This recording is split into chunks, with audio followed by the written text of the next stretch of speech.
podcast. Today I'm joined with Steve.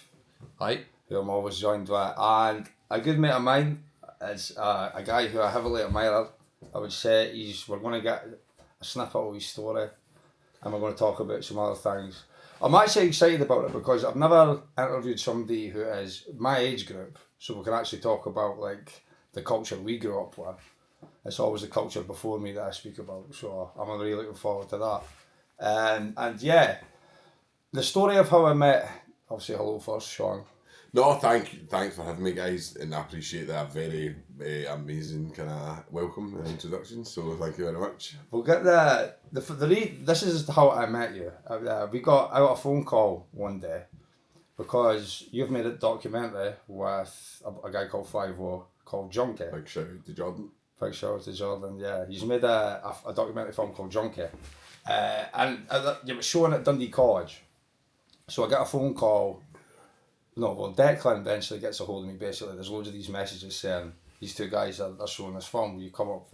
They wanted to meet us. So I went, yeah, cool. Funny enough, I had seen both of you on a podcast at the time. So when Declan told me the names, I was like, yeah, we'll go up. So I get to the front door and Kat O'Neill, shout out Kat. Aye, big shout, Kat. She says they want you to go on stage and speak about the documentary. So I was like, I've not seen the documentary. She says, well, it's showing now. So I was like, okay, cool. Right. So in my head, I was just like, I'm going to sit down, get as much of this information in as possibly can, and then we'll speak about it. Right. So sat down, and then the documentary film ended. And then Sean and Jordan came down and asked me to go on stage, and that's how me and you met. We sat and was discussed about addiction on stage. So yeah, that's one of the things. Well, that's how me and you actually met. But that's one of the things that you do. We're going to just jump in. But you know what? I'll stop talking. I'm going to get your life story, bud. So where are you from? So Cumbernauld, a wee place just outside Glasgow. I was brought up there. Like my mum and dad are from the East End of Glasgow.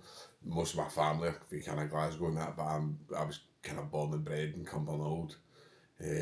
What's it called? You know what I mean? It's got an amazing shopping centre. No. Well, do you know, I actually was telling him they got voted the worst shopping centre, and quite rightly so, to be honest. But this is what I always say: people, they miss out the duller part. They don't go to Duller. They don't see the duller side. And to be honest, I like Cumbernauld. It's a nice place. Do you know what I mean? It's like the railway station's not exactly in the most beautiful place. So that's the first thing you come and see is that shopping centre. No. What was it like growing up there? So Cumbernauld was so I was from a wee village called Condorit, right, and it was like a kind of mining village, and so there was quite a lot of I didn't know this kind of stuff, but Condorit, a lot of people from the Condorit village didn't really see themselves for Cumbernauld, but certainly when I was growing up there, I went to school at a school called St Maurice's, and it was like kind of like Croy and Kilsyth and Eastfield. There was a lot of different areas round about like that went to the school, so you were kind of tagged with where you were from at that point. I don't know if you remember, like it's where you were like where you from. We had different bits of Dundee were like that. That's Dundee tattoo. And you were like, where do I say here? Know what I mean? But to be honest, I kind of ran about like Cumbernauld was, if you go outside Glasgow and Edinburgh and Cumbernauld, probably that was, I say, we're kind of rough, like up Evenhill and Cabrain and that, know what I mean? And certainly we ran about like as a kind of, I don't know if you want to call it, it was a young team, you know what I mean? And you were running about kind of up to any good drinking at the weekend, and do you know what I mean, going to wee parties and whatever, you know what I mean? It was that's heavily what we done basically as well. There wasn't much else to do. You had to make your own fun. It was that era, wasn't it? It was just like everybody that was. The streets were alive. That's like the way I sort of describe it. There was a lot more under 16s dancing and all that. Yeah, like they don't even do that anymore. Nah. They don't even do that. And the music was better. Oh, aye. Fashion was better. Definitely. I mean, we've got the two jackets here, like the two jackets that the Rolls Royce jackets. Yeah, when you go back to this culture, this is heavily what I think of is Burgos jackets, Burberry scarves, Hackle School scarves, Lacoste, tracksuits were We like... were even talking about K-Swiss. K-Swiss trainers, yeah. Rockport boots. I was this... Rockport boots. That's like too... Well, we'll start off like at school. When did you think that you took like an interest in clothes? Probably kind of early on. Like I was like, I kind of liked... I kind of liked Nike and Adidas and your usual kind of Reebok classics and stuff, and I did get to the stage where you're like... But you're a football fan. You're also going to see Celtic, so they had their own style very early on. See, like the Celtic crew and all that. They had their own style, completely different from everybody else. And then obviously your normal fans then got into it, and they had their kind of thing they were doing as well. See, that's what I was saying, like, we were talking about, like, Stone Island and the stuff like that up at Chris's show, and I was saying, like, to me, that was always more of a kind of Rangersy thing, and I don't mean, like, I'm sure there was loads of you're right. I think you're absolutely right. It was like that ICF, kind of Chelsea, like, all that kind of... When we were younger, like, Stone Island was just so overpriced for what the things that you could generally afford unless you were like coming from a well-to-do family. Like I always say, my first Stone Island top was fake. I had 50 quid. I scoured eBay. Got this. Thought what I thought was a real Stone Island top, and I was terribly fake. But like you were just getting like Henry Lloyd. We were talking about Henry Lloyd before. Like I remember, like it was socially acceptable. Like, a lot of people could afford Henry Lloyd, and I was like seen a lot of people wear it. Like the Berghaus jackets behind us, they were expensive jackets. Pete Storm especially was a massive thing in Dundee because you can get them for 20 quid. And instead of paying like what the retail for these was 300, 350 I think. They were dear. And I remember, I don't know if you remember Sprayways. Do you remember Sprayways? Yeah. They were kind of just like one under this, like but I liked Sprayways. I thought Sprayways were cool, man. I had a Sprayway at one point. And I've got that jacket in the house, so I have that. I still wear it to this day, like when it's really cold. Do you know what I mean? But that one's from '93. So what is that? That's like 33 years old. This one's from '99. This is a favoured one because of the style of pockets. I lost that jacket. Somebody gave me that jacket. It was actually a girl that gave me that jacket. You will see that jacket in so many old photos for like Glasgow. Like what is it called again? The online page is Too Limited. They always release loads of photos. It's like nerd culture, and this jacket alone just pops up so many times. Burberry hats as well. I had so many Burberry hats. I had blue Burberry. That's what Steve was saying earlier. That blue Burberry hat, blue Burberry. I can't believe you had the blue scarves. Do you know right?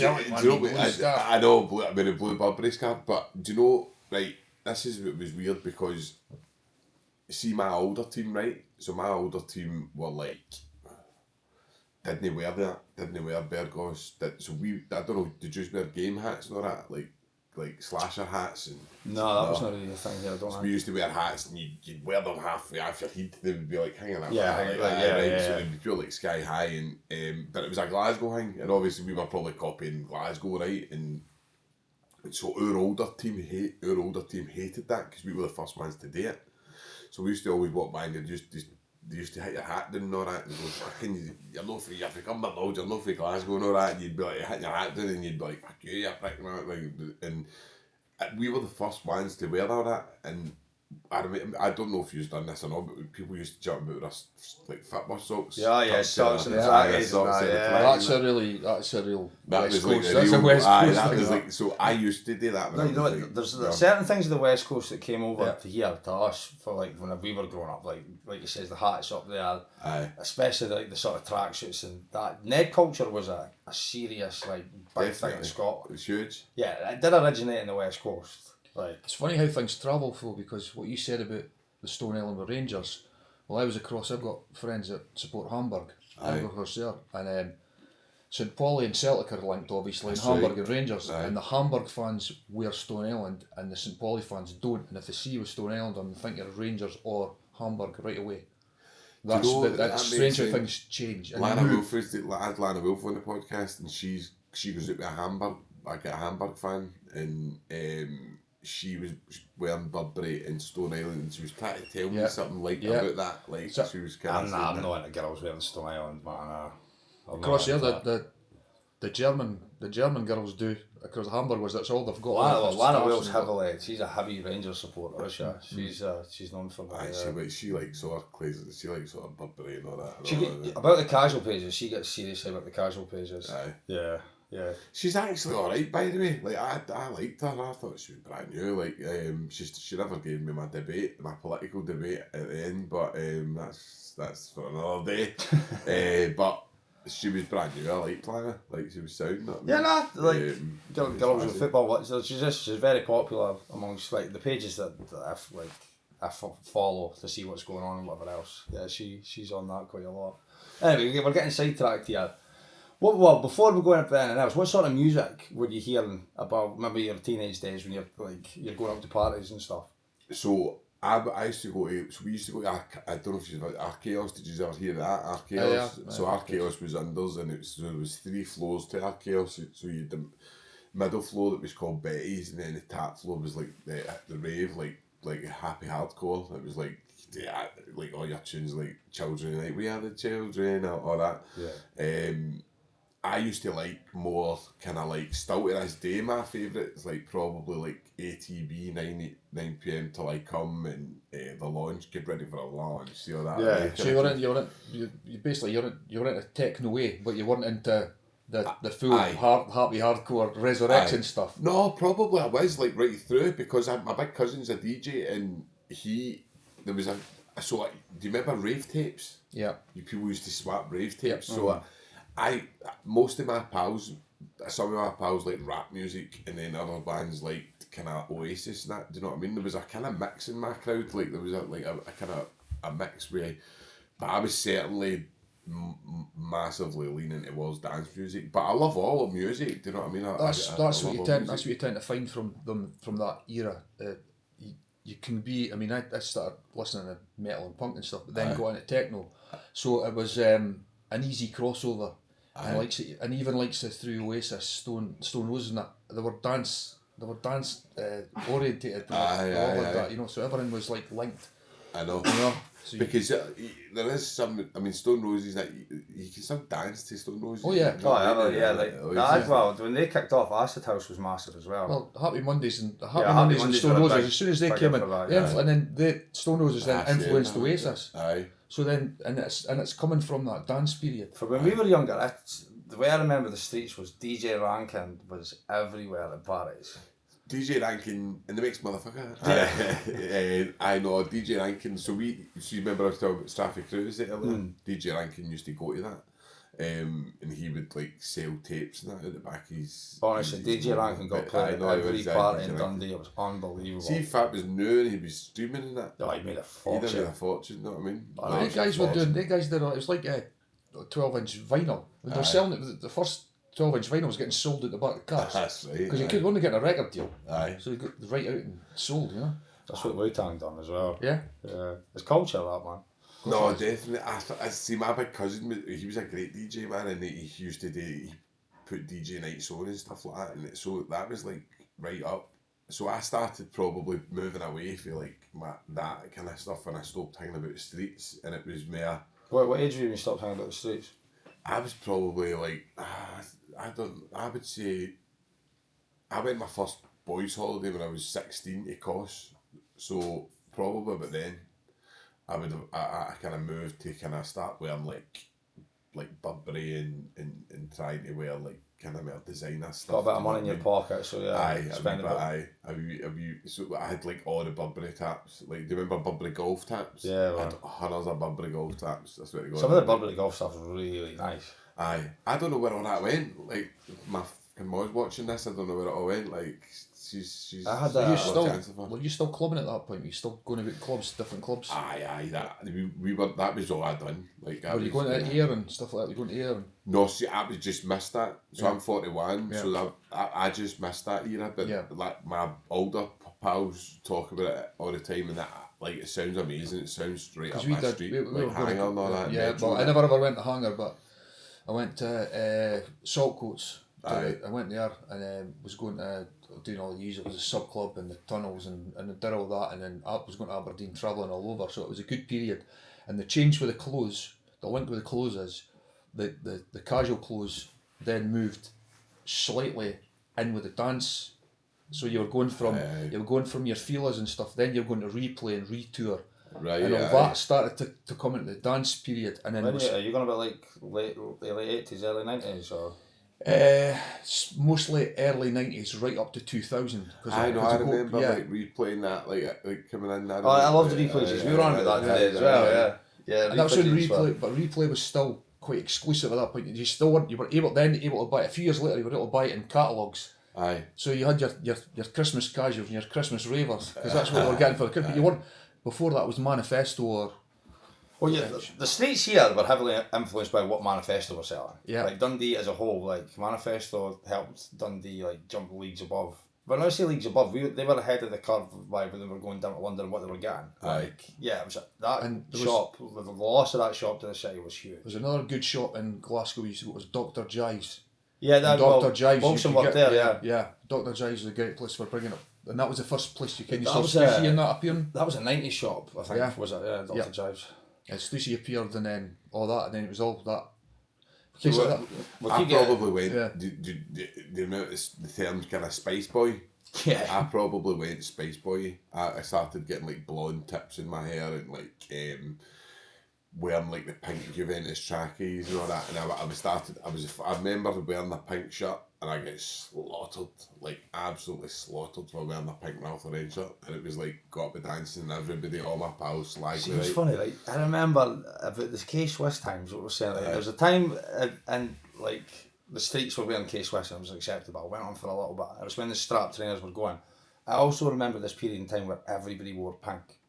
It was an in colour. Aye. This is what happened. We're talking maybe 6-7 months later. I remember 2 or 3 of my pals coming in and wearing pink, and I remember going, no. I remember this thing. Pink was a serious no-go, serious no-go until all of a sudden it was alright.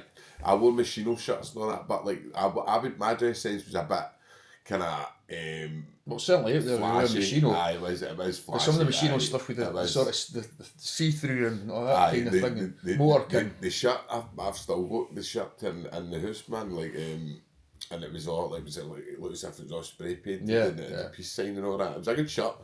But it was definitely out there, know what I mean? And so I started this kind of where my dress sense went, do you know what I mean? But that's going right into dance clubs, wasn't it? And then John Richmond had all the eagles on the front of the t-shirts and all that. So I mean, it was the casual scene went into the dance, and it all just mixed in. Aye. And you hear what are now, and it's just it's kind of that's the way it is now. I know. You know? I would say that. I would say like probably because I didn't really run about. I was never the football hit. I was never in with the casuals. No, I never really seen that side. I knew it obviously because I remember Football Factory coming out and stuff like that. Do you know what I mean? And then it was like heavy. There was a resurge after that. There was a resurge after that. Resurge, do you know what I mean? And I think you started recognising that some guys were like more like maybe when you were in the pub were more edging towards that look. Aye, and maybe a bit more respected and stuff like. The thing is though, I never ran with the casuals. I knew them. Aye. But I took a lot of influence from what I started seeing a lot of the older guys that are still kicking out now wearing. Aye. So, and I loved all the clothes, but it wasn't the actual casual scene wasn't a fighting scene to start with anyway. It was a clothes scene in Liverpool and Manchester, and that's what that yeah. So it was more of a clothes thing before, and then it went into that. Meant to be born on Scotland Road, but I describe what he's talking about is something I describe when we talk about the anti-knife workshops. When we were growing up, you only really seen 2 factions on the street, and it was you were either a casual or dressing like a football, like dressing yourself a bit different, or you were more like a Ned. That was it. That was the only 2 like sort of, unless you were a goth or kind of skateboarding or something. That was the 2 factions. So you either dressed a bit different, like you were like a bit of a casual, or you dressed in the trackies with your hat off. That was what I seen on the streets coming up. That's what you could be, one or the other, basically. I probably done what Steve done. I probably merged, like went for the kind of trackies and that into the kind of, because Kappa was massive at that point, man. Kappa was huge when I was at school. Kappa was brilliant. Well, a couple of football kits, the Italian ones are just amazing. Brilliant, Mate. brilliant. Like the UV taps, that, and Oh, the yeah. Del Piero in it. But I know that, and then obviously my life dramatically changed. So what sort of, see when you're dressed like this, what sort of people are you hanging about with? What you doing? Are you just going out clubbing at the weekend, or? Aye, so there was honestly there was I don't know, there was maybe like 30 or 40 of us, like sometimes up at the dancing, and it was all, because it was weird. See when, I don't know if this happened in Dundee, but see when, like, or when you were away on the schemes, fake Cumbernauld, see when you went and started hanging about the dancing, you ended up pals with other people that you didn't That was really like. there was Do a you know big what I there was a mean? big there was a big thing that caused a lot of that, and it was called ecstasy. Aye, And well, that had a calmed big part that to calmed a play lot of in people. it. That calmed a lot of the football fighting You down said as the well. Canada's the football thing, but I think football boys in general, for like the schemes, like when they got older and they actually went to football, like it stopped like the scheme wars or whatever. Like they became more friendly. Yeah, yeah. definitely. Aye. Well, that's definitely what happened. So when we were up, I mean, there was some, if you were going to Papa Doc's, that was usually a nightclub in Cumbernauld, Papa Doc's and Saks, they were the two nightclubs, and you would go up there like most weekends, and I don't know, there was like 30, 40 years, man, sometimes, do you know what I mean? And it was like, some of the boys that were going to were more involved in other stuff than other people, do you know what I mean? There was drugs and all that about and stuff, but there was, and then there was other people who wasn't interested. It was like, it was a kind of mixed bag. I remember the time, the early 2000s is a very violent time. It was probably the most violent time, I think. I remember it's a very violent time. Like you got caught in the wrong place at the wrong time, you got your head kicked in, especially in Dundee. Like, it just seemed to be a very violent time. Certainly now, what you see now in the pubs, and when I was younger, it looks as if There was more people like in the there pubs. was more people like up for, and people up for fighting and all that. Do you know what I mean? Back when I was growing up, do you know what I mean? It was quite. It wasn't like a.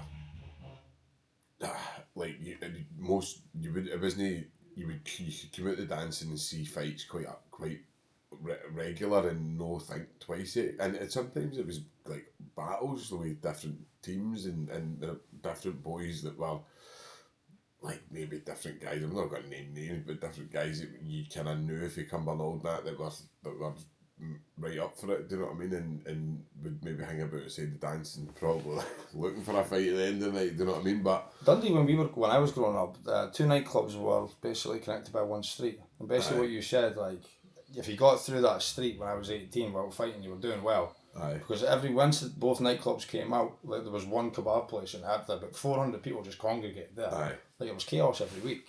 aye. There was always something going on, yeah.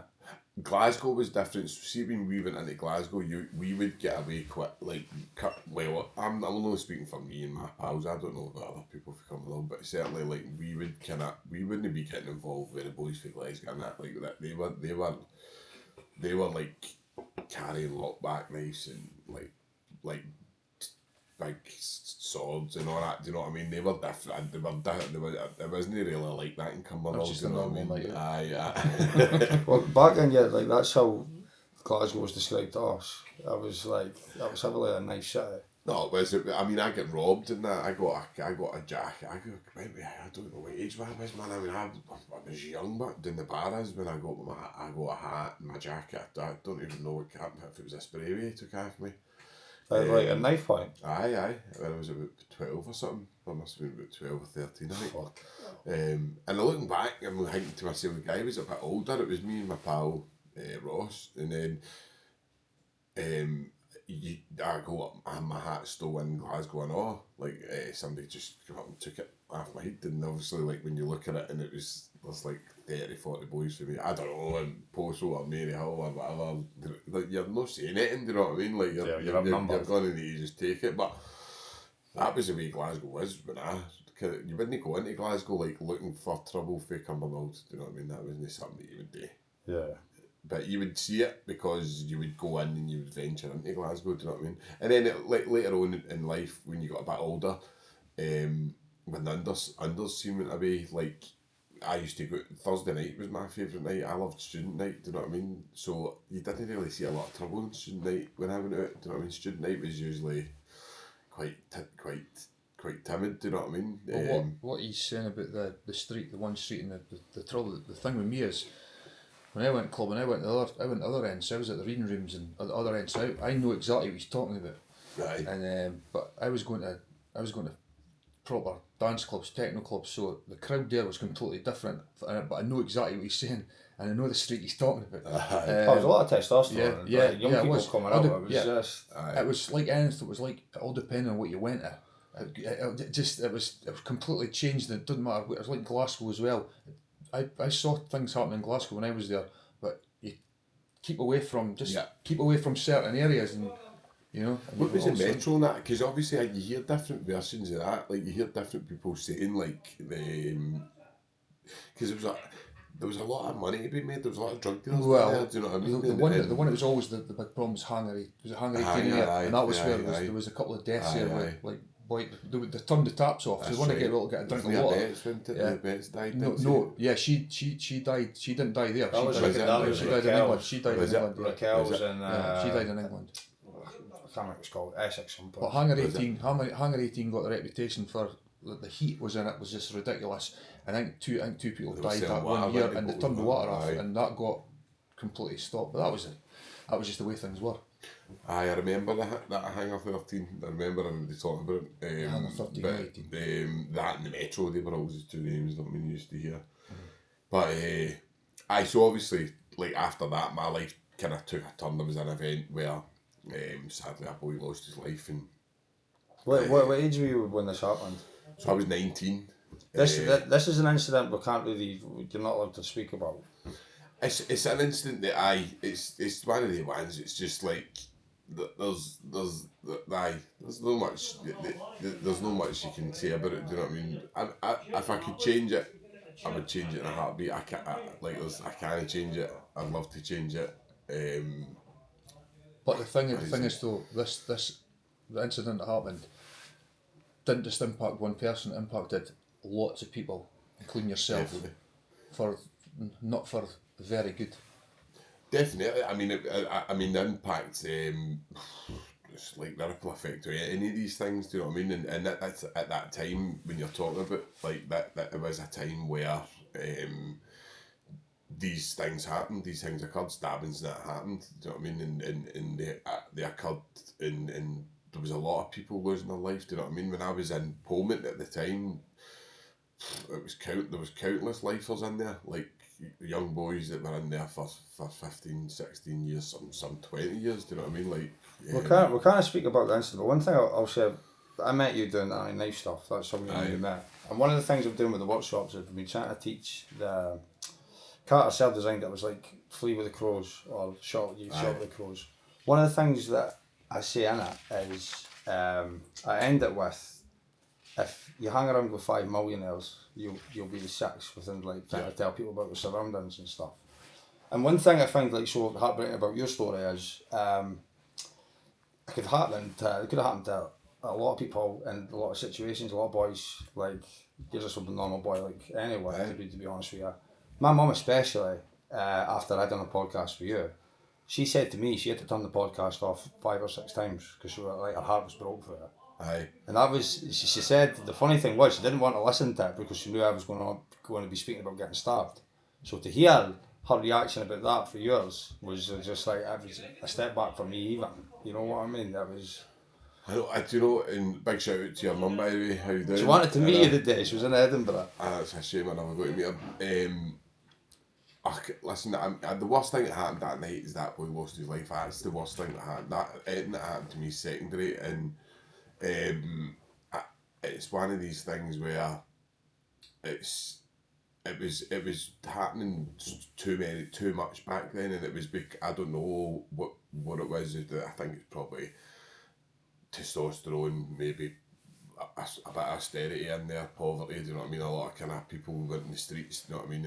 And maybe a mix of money coming in at some point and extra money coming in when people started to go. I don't know, but there certainly was a massive rise in knife crime, and Glasgow, especially at that time, was the knife crime capital. Do you know what I mean? And I think there was a hot pot for not a lot of like opportunities at the time, and like a lot of people were just just like you said, it was a very violent time. That's how I remember it. I think you were coming out at the end of the kind of heroin thing. Like, well, not at the end, because that was still massively there, but you were coming out at the end of, like, where heroin had decimated communities, and now you were starting to get people that were maybe Damaged by it. damaged by it, by their, maybe their parents were taking it and stuff like that, whatever, do you know what I mean? And maybe growing up knowing out in great situations. I mean, one thing the jail taught me was, like, to have a massive respect for some of the people that were, and I know it's going to be controversial, people are going to say, like, whatever they want to say, and that's their opinion, but the stories that I heard some of the guys going through, like, some of the guys, when you're talking to people, it's hard to kind of, they'll say you they had a great upbringing, and then they'll go on, like, 5 minutes later to say, like, my mum used to go around and, like, I would grab the gear at 6-7-year-old because obviously the police wouldn't be able to. So they're thinking that they've got a great upbringing, do you know what I mean? And you're obviously going, They don't know any better. Aye, they don't know any better. And what you don't know is you don't know. You can't teach somebody, and trying to give somebody or trying to give somebody awareness is very hard. Like, awareness is, I don't know, awareness is, to me, is like a special thing. If you can, like, raise your awareness above other people, you're doing well, because you can only be aware of what you're taught and what you're conditioned into, like, what life, your environment's like, what your environment's kind of created. Do you know what I mean? Well, I think I've written down a couple things, but I think it starts off what you're saying, poverty. Poverty then makes trauma. Yeah. Then they get into drugs, then more trauma, then severe poverty, and then mental health kicks as a massive problem as well. So that's, you'll know that because you've seen that definitely at hand, you know. We'll get into I suffered for it. I suffered for by the poverty part, but certainly the trauma, building on trauma and building on, and then you end up with complex PTSD. And listen, I'm lucky enough that I can navigate it. Do you know what I mean? And I'm lucky enough that I can kind of work my way around things. But I've still got massive demons. Like, my mental health at times shot to bits, and you know as if, like, you're flying, like, do you know what I mean? Like, there's so much trauma that you build on, and it's no easy. See, when you went to court the day, the final day, right? Yeah. Okay, right. So your book is called Authenticity and Chaos, right? Yeah. We discussed earlier on about authenticity. When you were standing in that court and you see the lawyers, they're all making money out of it. Aye. There's no authenticity there. No. Like, that starts with that for me. Write down, no authenticity. You're standing in that court and that judge says to you, you're guilty. You must be thinking. Before all that, we'll get up to the story of. Yeah. There's a story of before that. So yeah, like we said, I respect. We're just going to. I mean, I would love to get into the incident and see your piece on it. But I would respect for everything. We're not going to. So after the incident's happened, do you get remanded, or? So we get remanded. Remanded in Pullman for like 4 weeks, 6 weeks, I think, and then we get a High Court bail. So I was out in the street for a year before I went. And what age are you at this point? 19. 19. Aye. So I was out for, like, I think it was like 10 months or something before the trial, and you're just kind of like, I don't know, you're not interested in it. Like, you're just, like, trying to pretend it's not happening. As long as your lawyer's telling you everything's good and you're going to be fine, then you're just going with that. Is that what your lawyer was saying to you? Aye. Like it's like, obviously me and Steve were talking about it earlier. Like, there's no these people make it's one of the only professions that I know that you get paid win, lose or draw. Like, you can make an arse of it. And you get paid. Comment there about but you want they want to win. But if they don't win, they get paid anyway. Yeah. They still go home. Yeah. Aye, it's like some of the cases, like, you hear it and people make an ass of it, and they still get paid the same money, and they don't get held accountable for it. Do you know what I mean? Like, in other places, like, if I do something and I fuck an assessment up, or I fuck whatever up, like, in my work, like, you would be held accountable for it. Do you know what I mean? So it's a weird profession. the whole system's weird. The whole judicial system's weird, and a lot of people find it hard to believe that there's a lot of corruption in it. But I don't know how you can look at it. I think with things like the Epstein files and all that, maybe now will open people's eyes up to what's possible, and what people are capable of doing when they're given a bit of power. Do you know what I mean? Like, I think that we might see that. I'm not going to go into because I know I'm a mad fucking conspiracy theorist, but I think we could see a change in people's thoughts on things. Do you know what I mean? Like, There's all these other cases that have been coming out the last 10 years, Jimmy Savile and all that. And that comes out, and how much of that stuff was hidden by BBC and all the rest of it. You know, everybody hid it. They all knew it was happening. Everybody knew it was happening. They'll just let it go on. I know. Hugh Edwards, another one. Yeah. Like, it's strange. To me, it doesn't make sense, but it does make sense to me because I look at things in a different way, and I don't know. I don't know if I think my world view my perspective is shaped by my experiences and by what happened to me and the way things happened at my court. But I don't know. It's like even when you go into prison, it's like I know boys who were like given deals of like maybe 10 robberies, and just to clear the books up, they were saying like, look, plead guilty to all these 10 robberies and you'll get only hanged for 2. But then the 10 robberies are on for the next time they go up. So the next time that boy goes up, the judge is going, you've got fucking 10 robberies on your previous, and he's like, well, no really, I've got 2 robberies, but I was told to plead guilty to the 10 robberies. Do you know what I mean? These are the type of things that people don't see in the background, but which they shape the way you think. And if you treat somebody like shit, you're going to get treated like shit. And like Steve was talking earlier, like some prison officers I know I get on really well with, and like some prison officers that I know are in the job to do a good job. Other guys aren't they? Other guys are there on a power trip for whatever reason. Do you know what I mean? Because they're not told. They're not told what they're not told what their job is. I know. Their job is to make sure you're all right. They're not meant to be in there. They're not your judge. I know. And there's too many of them who go in there over the years, and they're the ones that, as I said to you, end up on the roof. Aye. When they take over the prison, they're the first ones to be. Aye. So they should be watching what they're doing as well. They're there to protect. They're not there to judge you. I know. No, and I think the prison system to me is obviously everybody knows my views on the prison system that watches my stuff will know like that. I think it's a bit of a joke. Like, I think what the public are sold this rehabilitation thing where people think that you're offered rehabilitation in prison. Like, people think that you're offered the chance. There's a second chance for you here. You can take that second chance and run and do anything you want in your life, or you can keep doing what you're doing. That isn't the way it happens. You're not offered that second chance. You can take that second chance and make that second chance for yourself.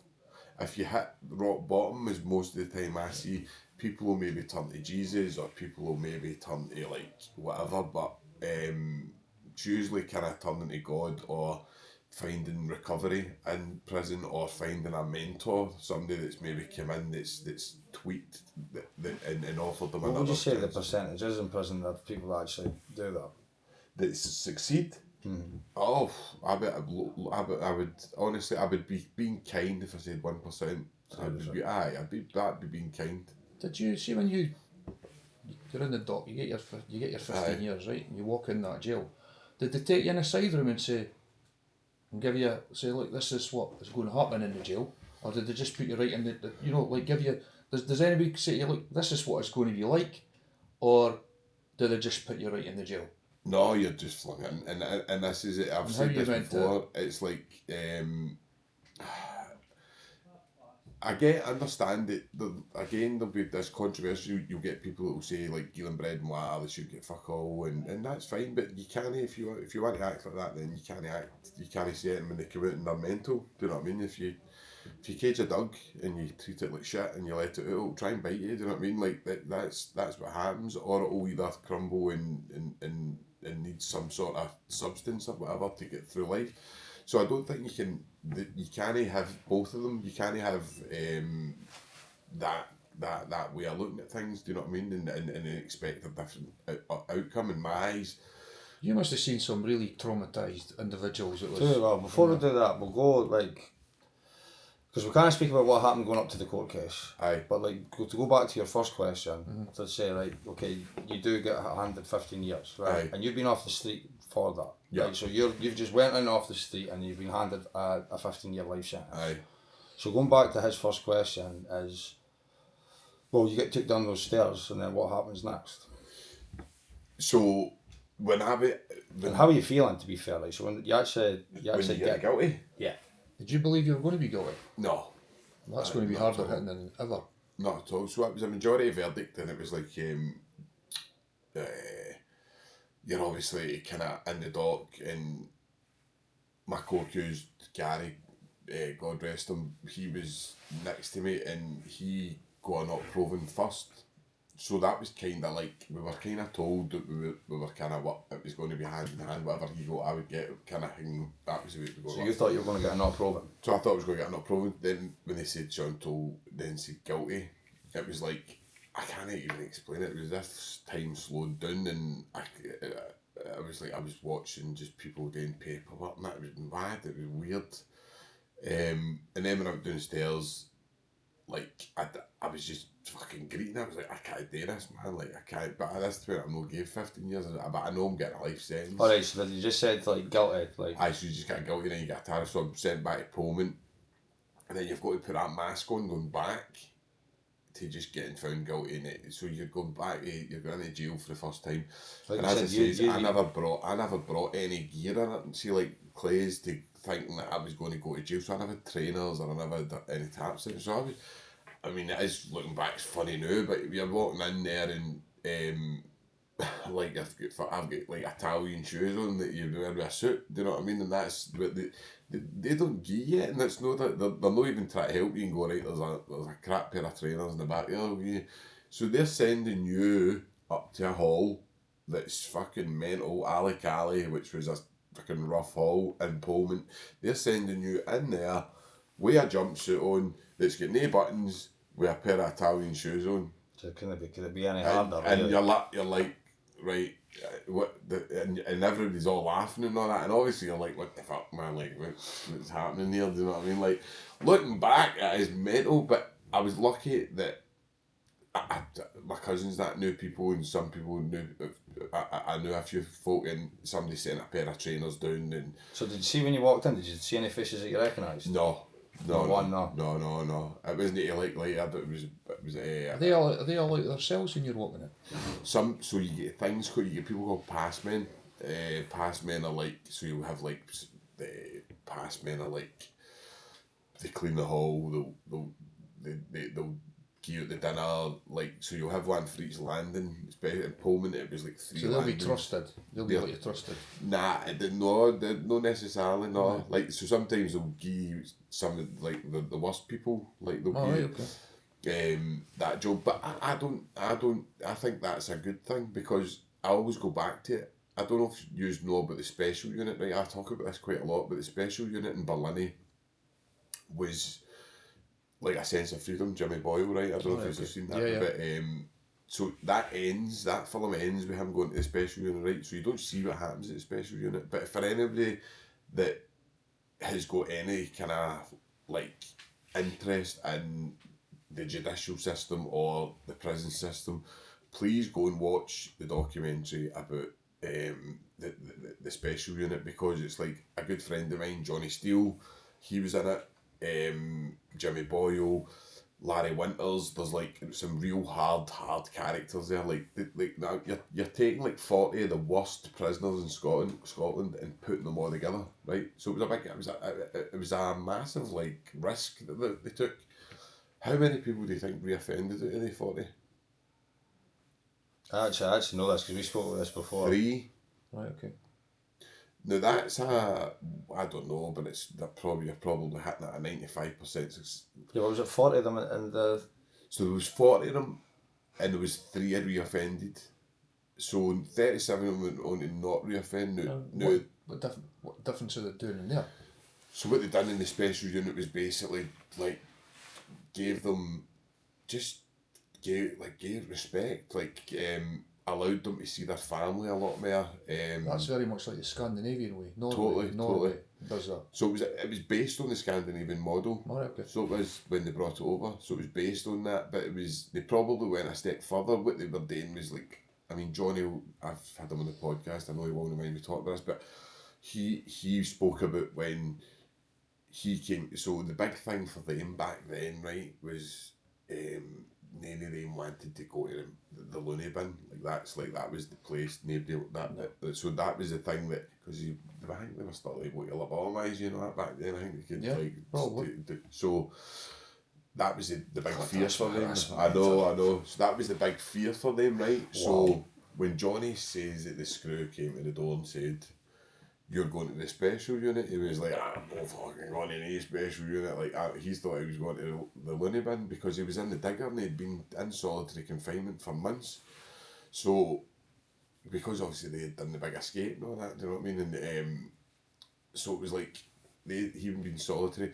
So he get took to this place and he'd been fighting with them, the officers, and he came from a crime family where his dad kind of tried to raise him as best as he could to be a criminal, but because that's where he thought that's what he was doing, that he was just teaching him what he was taught, do you know what I mean? So it was like a generational thing. So Johnny then went to the special unit and they had to get another boy to come up, Cokie, another boy who was well known in jail, Cokie, come up and say, "Look, Johnny, you can come here, it's alright, you can come." So he talked him into going, but after a couple of days, one of the officers went, "Do you want to go for a coffee?" Yeah. And he went, "What do you mean?" And he went, "I'll take you into Glasgow, we'll go for a coffee." And he went, "What do you mean, like outside?" And he was like, "Aye." And he went, "If you want." And he went, "So you're going to take me, who's just like a big escape and all that, you're going to take me out?" And he was like, "Aye." So he took him out to the coffee, and Johnny says, "I felt more uncomfortable sitting outside with the officer than I did in the digger." And he says that my head was that scrambled, my head was that messed up that I didn't know that was a good way, that was the right way to live. Right. So when he got back to the jail, it was like, he says, "I was like so glad to get back to jail." He says, which then I was like, "This is fuck, why should I think?" Aye, so Yeah, what's to get away from them? totally. Let's get that away.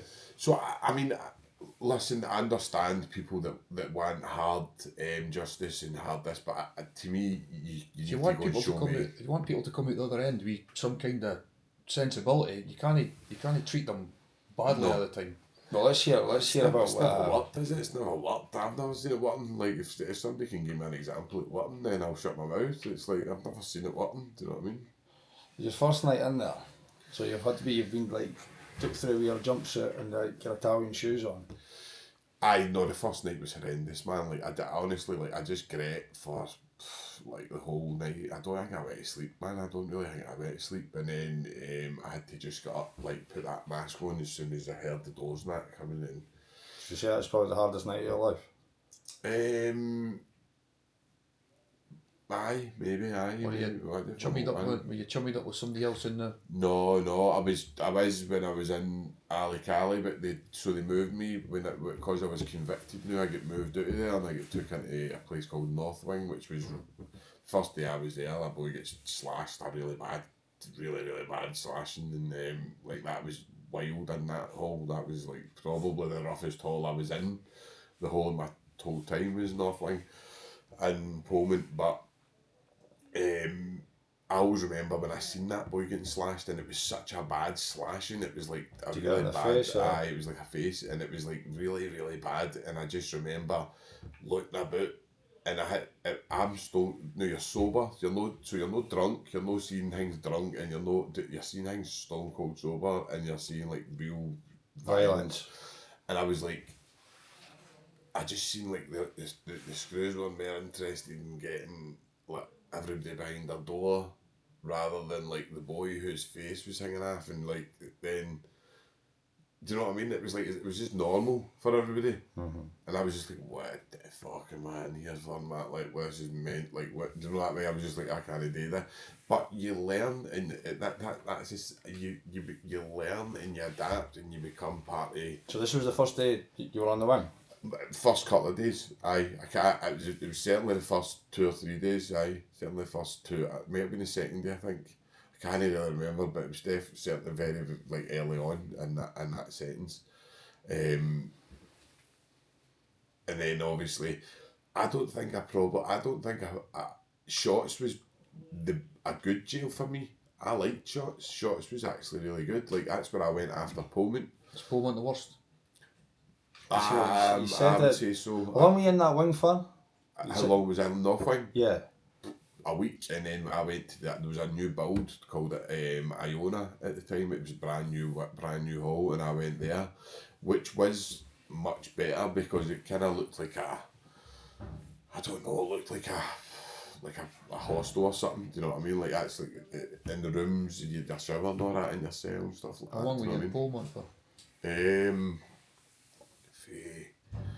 So I went to Shots just after my 21st birthday came, and I went, I think 2 days after my 21st birthday, I went to Shots. So for June to January, so it was that 6 months or something, 7 months or something I was in. How long were you, how long till you actually got your 15-year term? Like, how long? How long was I waiting? 4 weeks, I think. So you get a thing called reports, like background reports, where they go and, like, social work, like go and check your background and blah blah. And I was a first offender, so like I was going up to get thingy, but because I wasn't admitting to it, and because I was still saying it wasn't me, that, like, I got longer. I got, like, a longer sentence, you know what I mean? So I got 15 years. I got a 15-year tariff, which was one of the highest in Pullman at the time. If you'd admitted to it, how long less would you have thought? Probably 10, because they take a third half, so it would have been probably about a 10 rec. And then obviously at one point, during my sentence, there was lawyers up, and saying, and basically saying, look, there's talk of, would you accept a culpable homicide? And I said no, like, I wouldn't accept a culpable homicide.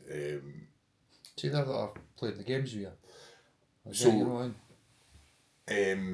don't know if I've said this in any other podcast before, but I'll say it now anyway. But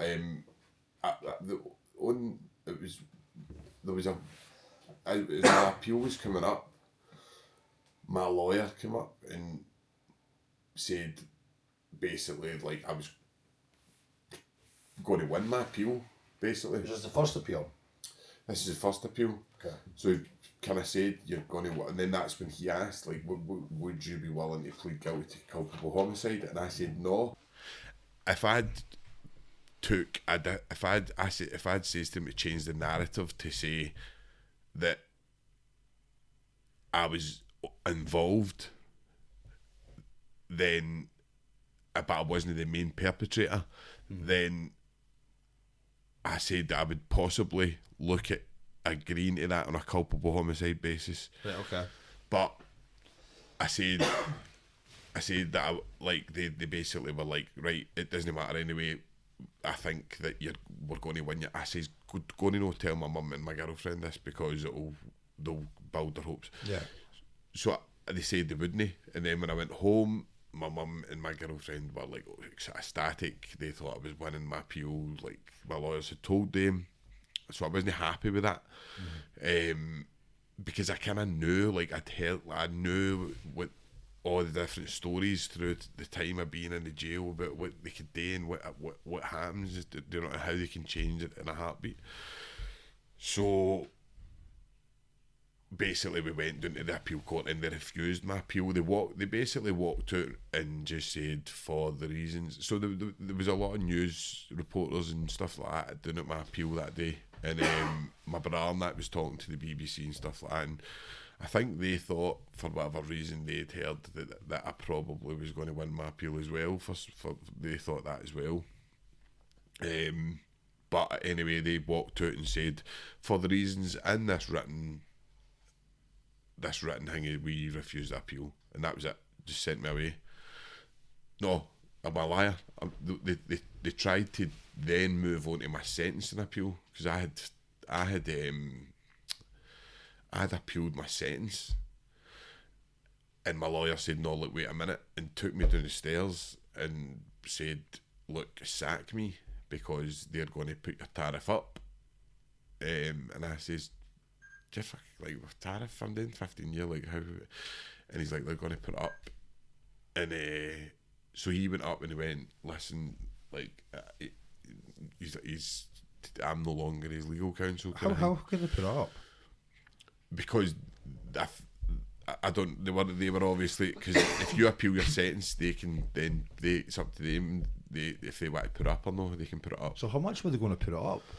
Well, fuck knows. But at that time, there was a thing on about where they were saying it was an 18-year sentence for you were getting 18 rec for a knife crime. So potentially you were thinking like that your solicitors and that have told your family that you're going to looking like you're going to get out, and you could have ended up with another 3 years of your arse. That's probably what was going to happen. That's fucking madness. So it was. There's authenticity there again. I know that's probably what was planned. I think that's mad. I don't like obviously. So anyway, that I then went back and scrapped my appeal at that point, my sentencing appeal. So did you only appeal once? And like no, I went to the Criminal Case Reviews Commission with like a lot of forensic evidence, and that got refused as well, because I think called finality and certainty. So basically they said that they weren't want to look at the evidence that I had because I should have asked for that at my original trial. Yeah. So I get where they're coming from. But you were 19 years old, and as was mentioned before, you didn't have really. It was pushed back. You weren't like. No, I didn't want. I didn't even want. I just didn't want to end. I didn't want to know anything about it. I just wanted it to end. I just wanted it to go away. Like, so I wasn't interested in. But what I'd done when I went into prison was I learned the law. I learned like about forensics. I bought books on like it kind of consumed me to the point it made me ill, and had me addicted to painkillers and all sorts. Like it really was. It really did kind of. Yeah, like on. Well, some of the question we've not asked you. Like at this point, how are you feeling? You're looking at like. How do you stare down that barrel? You know what I mean? Do you know, like, there's worse people after me, and as I say, like, there was a boy that lost his life, and that is the main thing in this case. But I think, listen, I'm not over it. Like, there's a void, but I'm at a stage where I think I've accepted what happened, and I've accepted that there's not much I can do about it. Do you know what I mean? I can only do what I can do. And I've only ever seen you doing positives, man. Well, do you know, I've wrote to the Crown on numerous occasions, and they don't write back. They just kid on, you're not there. So, and I know they've probably destroyed my evidence. Yeah, this is another thing. There's a lot of your evidence destroyed, isn't there? I would say so. Yeah. I can't say for sure they won't answer me, but I would hazard a guess that would be the case. But again, it's like you've got to kind of. I'm lucky. I'm so lucky to have the sport network I've got. I'm so lucky to have the people in my life that support me, and that's what I need to focus on. I need to focus on that rather than the negatives, because the negatives really they consume you, and it's not in a good way. It's in a really it's. That's an inspiring thing, man, to actually like to say that. You know what I mean? Because there's so many negatives there, and you're looking at the positives. I think you've said that you could have let that consume you to the point where you were gone. Drugs. I think it. See, to be honest, Steve, it probably would if it wasn't for my missus. See, Fiona, she said to me at one point. I think I've mentioned this on our podcast. Like, she mentioned to me at a visit. She was like, "Look, this is going to kill you, man. Like, this is." You need to like stop this kind of thing. And I was like, I can't believe you're saying that. Like, what are you talking about? Like, stop. Like, what do you mean? And now I get what she's talking about. Like, problem obviously, is you've got nothing else to think about. I know. Nothing else. No, definitely, Steve. Definitely nothing else, and you've got only your thoughts in like how am I going to prove I never done this? And outside, life's moving on. You're still in there, and that's what you're thinking about. Definitely, and I think you can get caught up. So there was a big part, and then obviously I went to like I moved on and stuff like that, and I started to get to see my partner and all that, and then obviously now we're lucky enough to have a family of our own. Do you know what I mean? And I'm lucky enough to have a podcast, and I'm lucky enough to have people that want to listen to what I say and stuff. So I mean, there's so many. That's what it was 5-0 that actually was saying that to me. Like sometimes you can get caught up in like how's your podcast doing and views and whatever. Do you know what I mean? Like you can get caught up. We all can. Do you know what I mean? We'd be lying. We wouldn't be doing this stuff if you didn't want your work to get out or that to become a part of something that you would do for a job or whatever.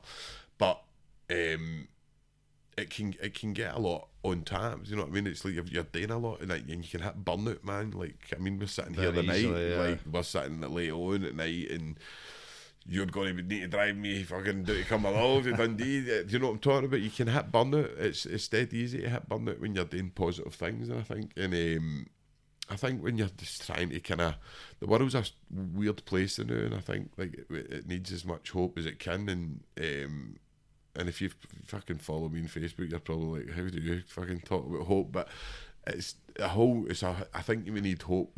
I'm all about class, so it's the working class for me. I'm all about like we need the working class. We need to raise awareness of the working class. We need the working class to come together.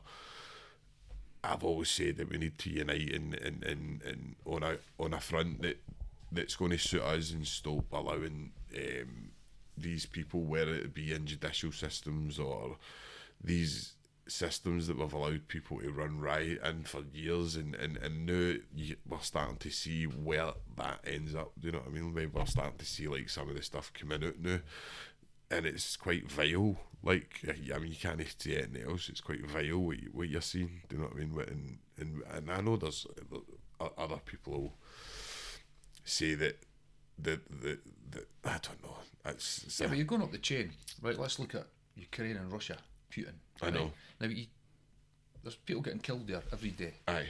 And they come on the news and say, Putin says, I'll just, if I take back that bit, but they're killing people every day. Aye. I'll take back that bit, and that'll suit me. Aye. And we're sitting back, and there's people getting slaughtered. Aye. And there's no comeback. They're not getting any hassle. Aye. They're not getting the jail. I know, and well, this is what it's like. It's like people talk about two-tier system, right? And I don't. The biggest two-tier system I see is like the class thing. We've had a massive dump of like 3.5 million pages of absolutely extreme, horrible, vile.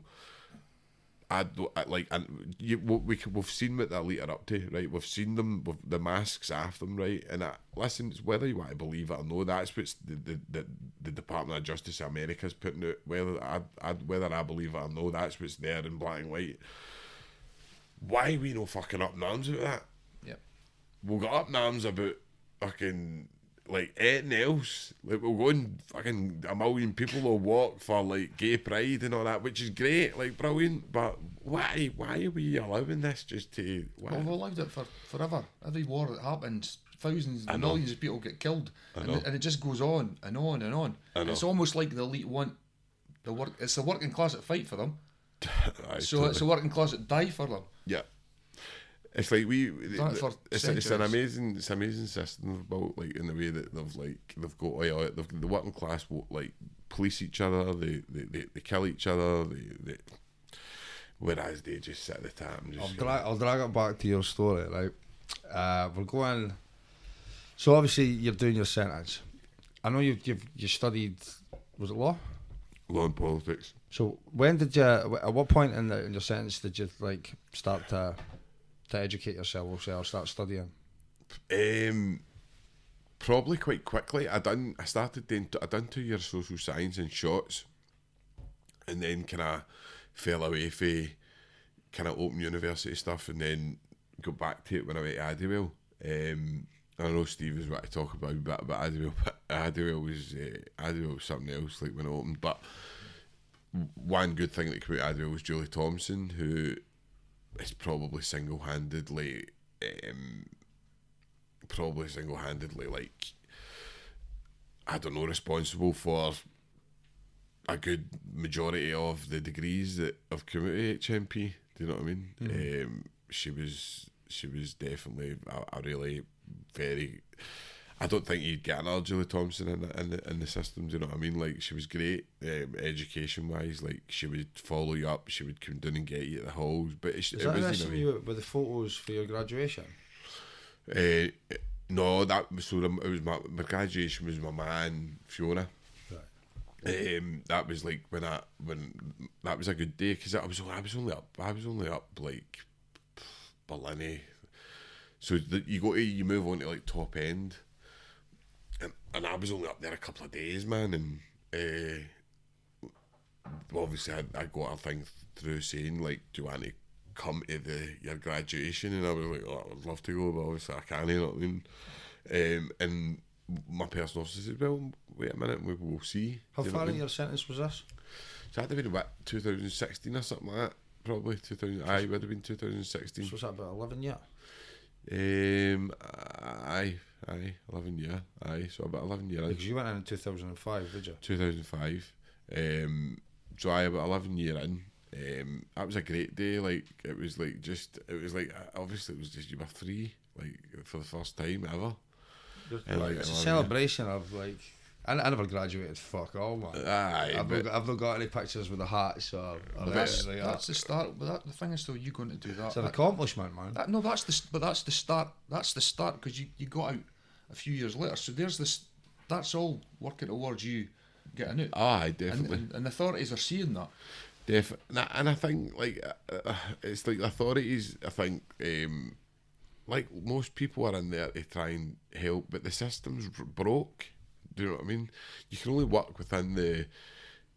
If you're ring fenced into, like, a certain, like, even delegated power. If you're delegated power and you're ring fenced by whatever policies and regulations that prison, what can you do? Do you know what I mean? There's only so much you can do. It's like, that new HMP Glasgow is £1 billion over budget. £1 billion over budget. Now, see, imagine you hired a joiner and he says he quoted you £1,000, and then he went, listen, mate, I actually fucked up, it's going to be £2,000. You'd maybe go like, for fuck's sake, mate. Like, but anyway, it came in and went, it's going to be £10,000, mate. You'd be like, right, fuck off. Do you know what I mean? At what point do you go like that? Do you stop funneling money at this fucking jail that's not, the foundations has not even been up yet? Do you know what I mean? Like, what? I don't know. It's beyond me, but again, I'm pretty sure there'll be a lot of people making some money out of that. Do you know what I mean? And but somewhere down the line, but the problem you've got with that is you've got a brand new jail.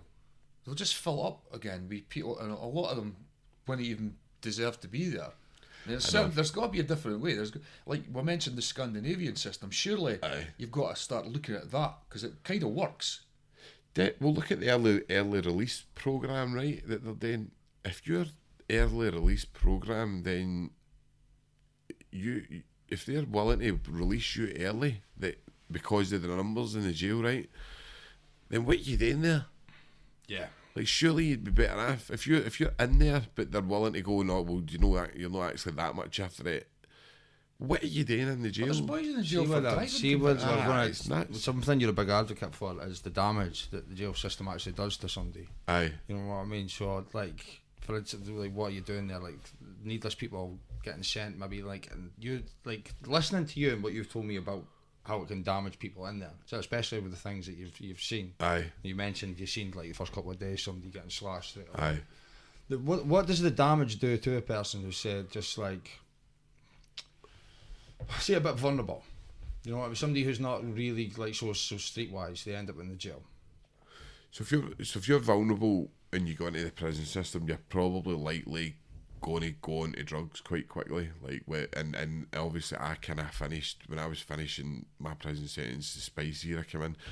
It was coming in when I wasn't, but it wasn't the way it was now. And I just hear through other people that go into the prison still to this day the way it is. But when beforehand, the street volume had come into the jail, and that was kind of decimating it. It was killing the vibe was terrible. So there was a lot of guys in there who would get violent and stuff because they were taking street volume. So there was a lot of bullying going on. There was a lot of things going on that probably wouldn't have happened 5-6 years prior. Do you know what I mean? Like, because believe it or not, like your guys that you read about in the papers and that, 9 times out of 10 they don't allow the bullying and that to happen in their halls. Do you know what I mean? Like, that's, these guys will put a stop to that usually. But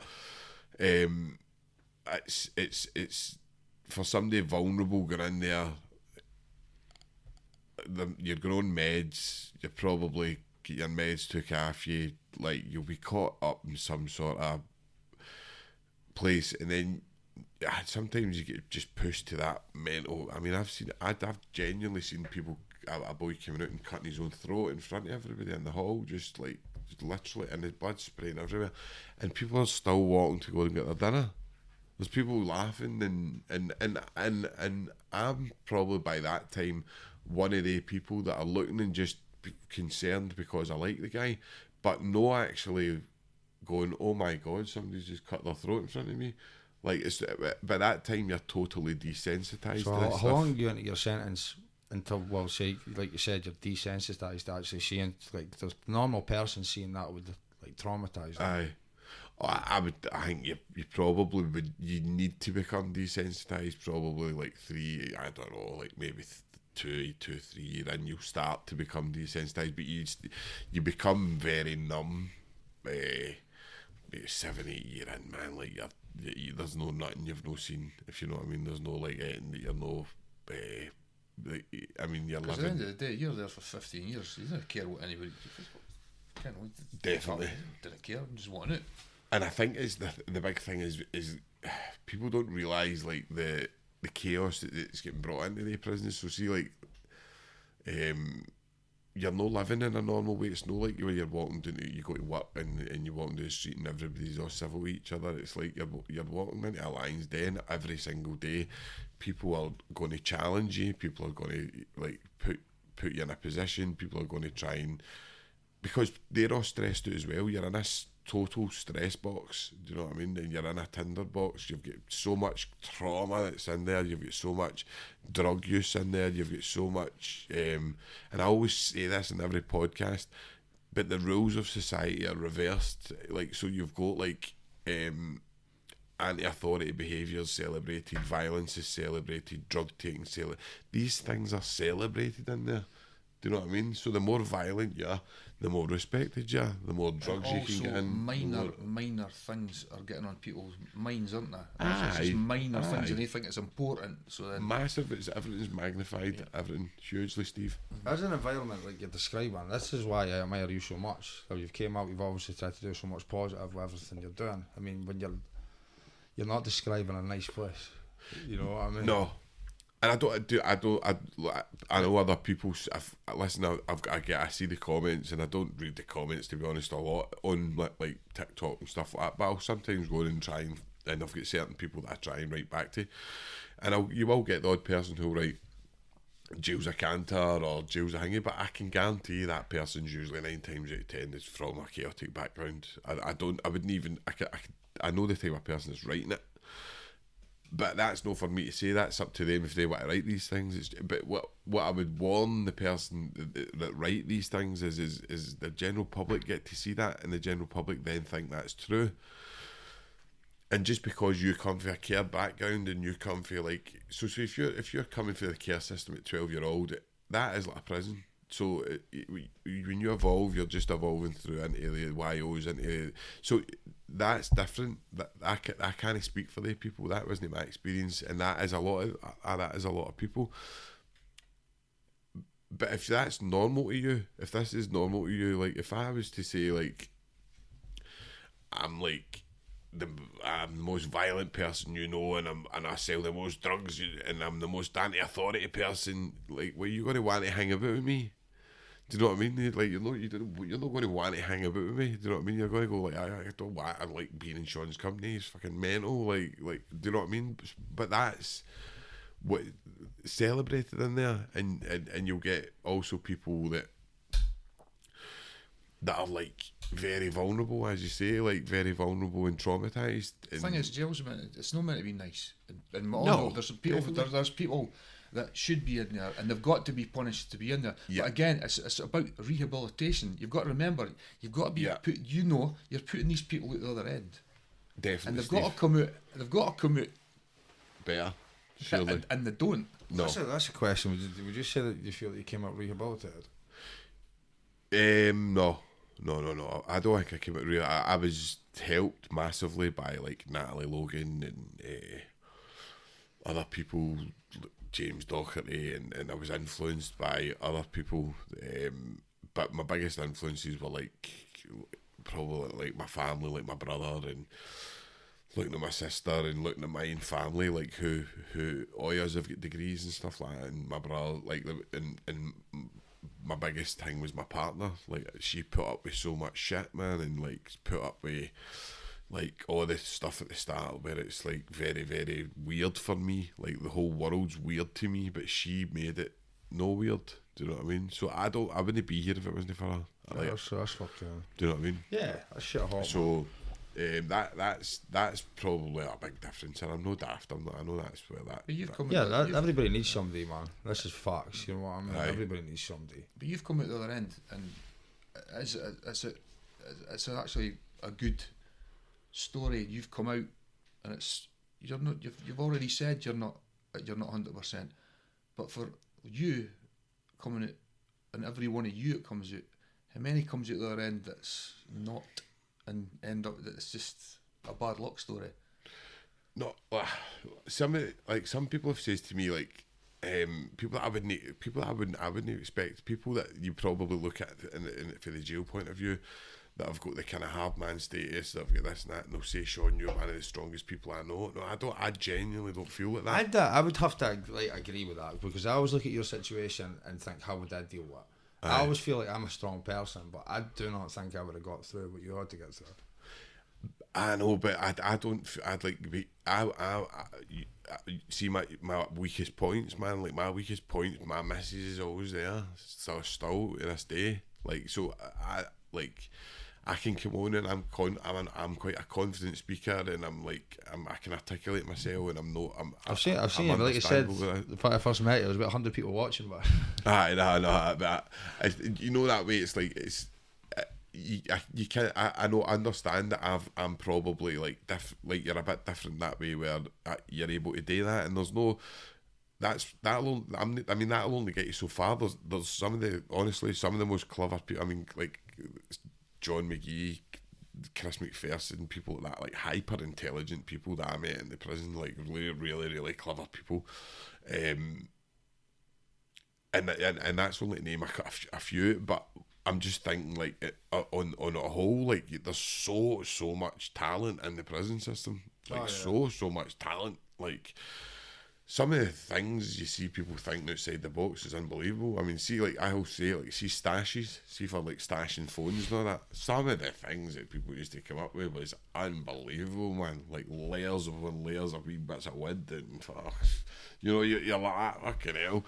People say it's like the Thatcher effect, where there's austerity. You know what I mean? That's where creation begins. Aye. Like, I think I got that from the Stone Roses, actually. Manny always used to thank Thatcher for sticking him on the dole. You know what I mean? Because he got the chance to be creative. How do you feel like coming from that world, and then you're in a world of a lot of academics nowadays? Like, do you find that like it's like one side of the fence to the other? Really, is it? Do you know? I don't hold. I like people like Sarah Armstrong and I'm just trying to hope I don't miss anything out here. Like, I'm just thinking of people that have like Sarah and other people, like academics that I've worked with, like Maria and stuff. And today, we're sitting watching a podcast with you with the top forensic. What was it? Alan Jameson. Yeah, like you're holding conversations with these like highly academical people. I trust myself in any conversation now. Like I'm quite like confident that way, but that's where it ends. Like I'm very confident in a debate situation, or like. Because I would feel really uncomfortable in that. I feel comfortable just with, like, as you said, the class, like the normal people. But as you put me like I'd be like very cautious of what I was saying. I'm not trying to sound like. I don't Silly or hold them in the stupid. same regard anymore. See the way Steve was talking about lawyers and that, I don't hold them in the same regard anymore. I don't see them as like, Because they're right for one thing. aye, and I don't see them as any better than me or any better than like a drug addict on the street or anything like that. Like Yeah, people they're are right, just man. people are just at different points in their journey, and if you want to think that you're better than people, you can do that. But I certainly don't think I'm better than anybody, but I don't think anybody's better than me either. We're starting to run out of time, so there's a good few things that I do want to cover. For a start, like, how did it feel to finally like know you were getting out, your date was coming?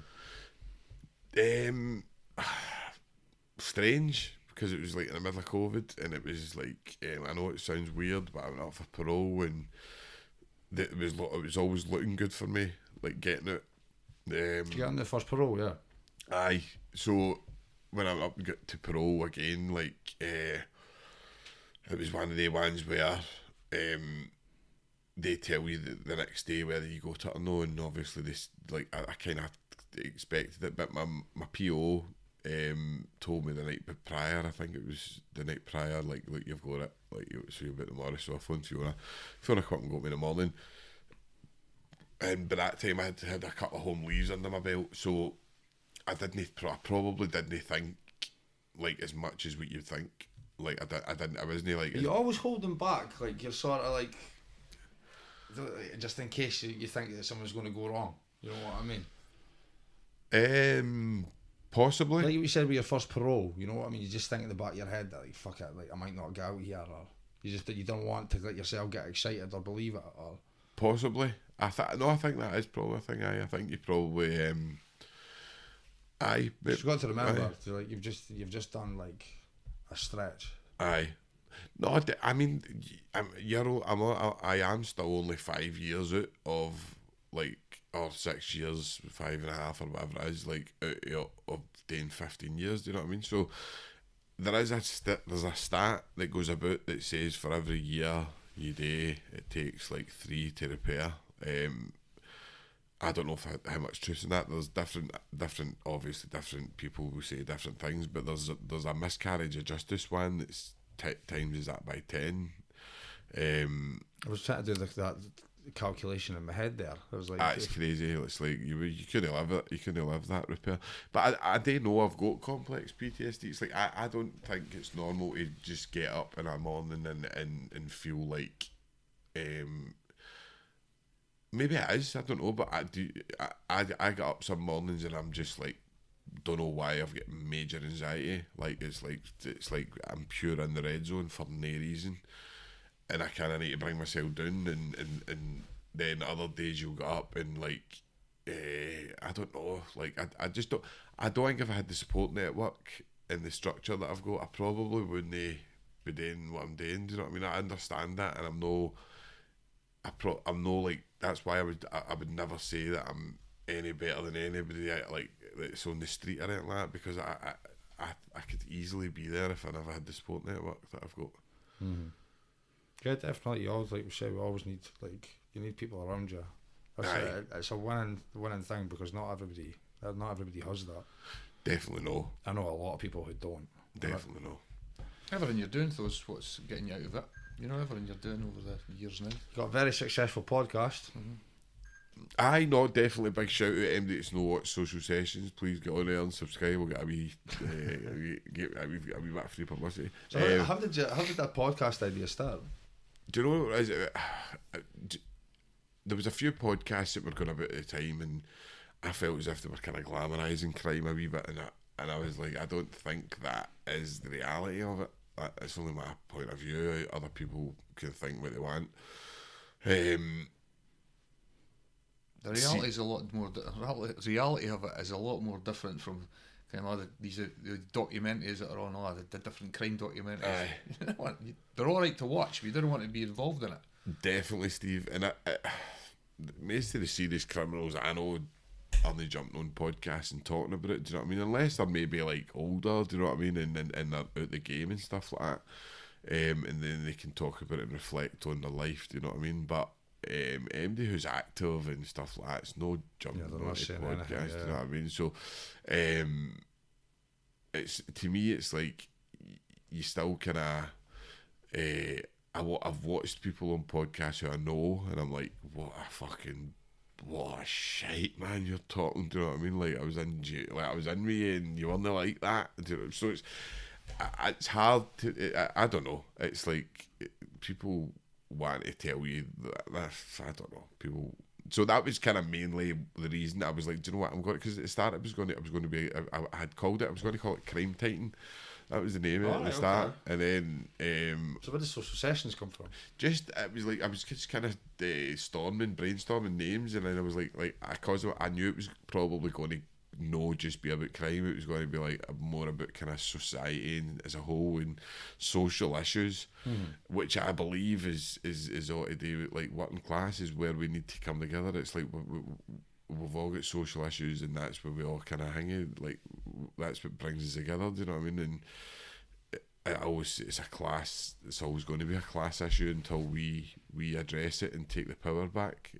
I've always said that's the only thing they fear is us seeing that we are the 99.9% that's got, maybe not got the 0.01 wealth or whatever it is, a 1% wealth, but the 1% wealth only means something if we allow it to. Do you know what I mean? So that once we realise that and we take back power, then I can shut up. Do you know what I mean? But no, I think I was just there was some things I was watching, and I just didn't think it was appropriate and stuff like that. Well, you've got out and done it, and like you said, building an audience. People have been stopped in the streets for seeing your podcast. Aye. They didn't know who I was, whether they said they seen us on your podcast. It's getting out there. That's always a positive thing.